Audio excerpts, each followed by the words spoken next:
Ah, you wish to hear my story. Then I will gladly tell it, for my life is intertwined with my art. I am Richard Wagner, born in Leipzig on May 22nd, 1813. I was born into a time of upheaval, and from my earliest years I sensed the power of drama, the pull of storytelling.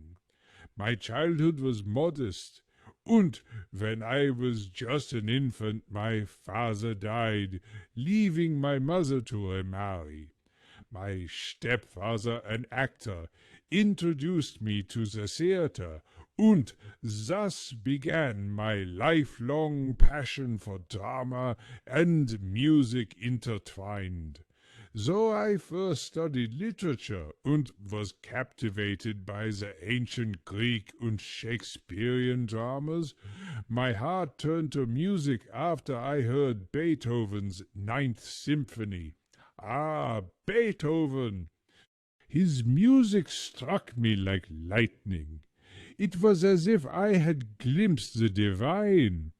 From that day I knew that I was destined not only to compose music, but to fuse it with drama in a way that had never been done before. I began to compose operas, though my early works like Die Feen und das Liebesverbot were little more than experiments, faint attempts to reach a style that was still taking shape within me.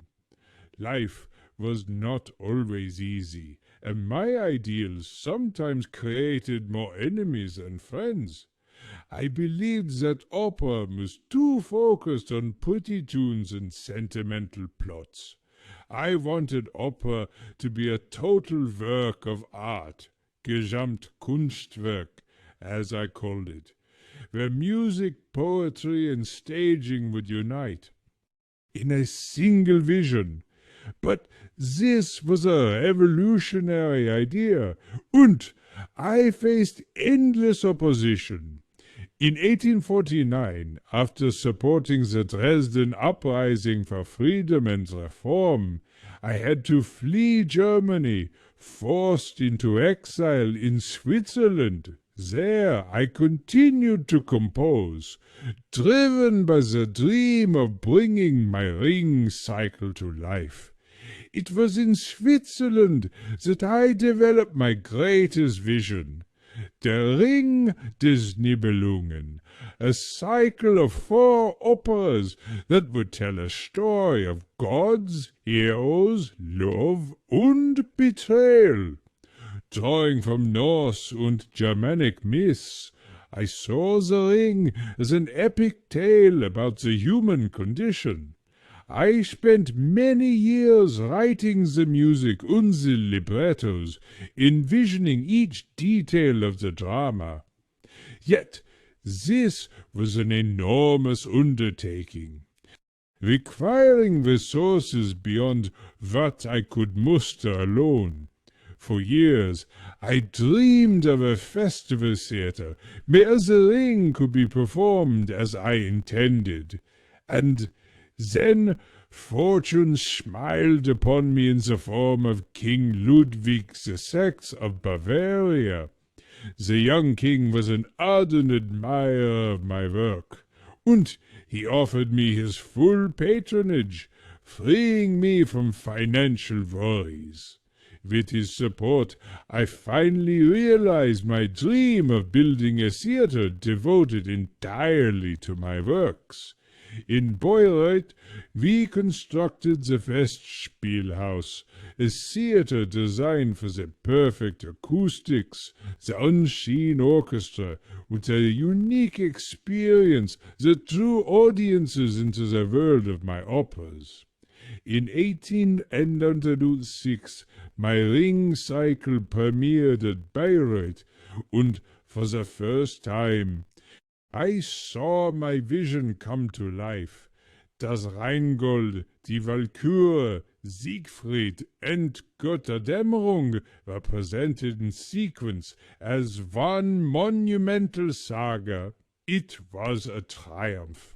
I had achieved what I had dreamed of, a theatre filled with passionate followers, with each detail of the performance carefully crafted to honor the drama and the music equally.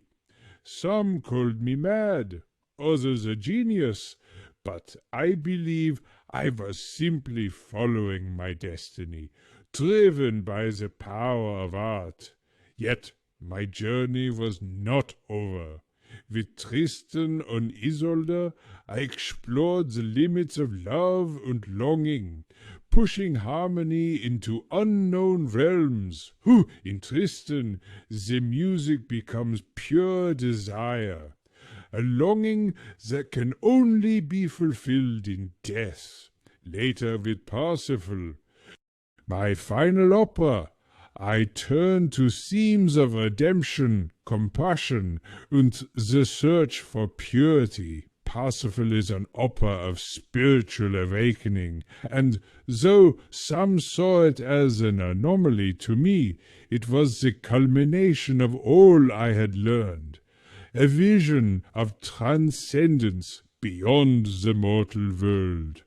My life was filled with challenges, controversies, and passions that were as intense as my music. I offended many, but I inspired others.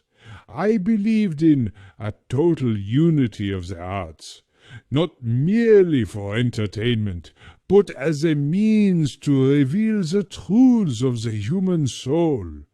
Bayreuth remains as my legacy, a place where my descendants carry on the tradition I began.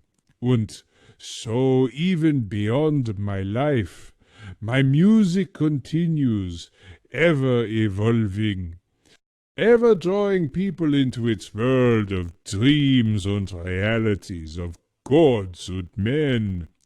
Thus, this is my story. The story of a man who dared to dream beyond the limits of his time. Through my music, I sought to bring audiences face to face with the mysteries of existence, to create a world where gods and mortals could share the same stage.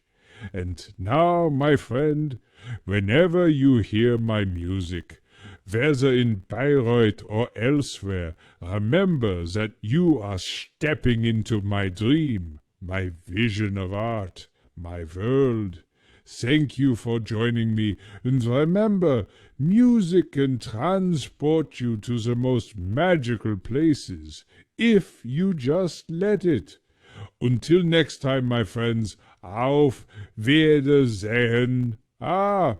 And subscribe for more magical opera adventures.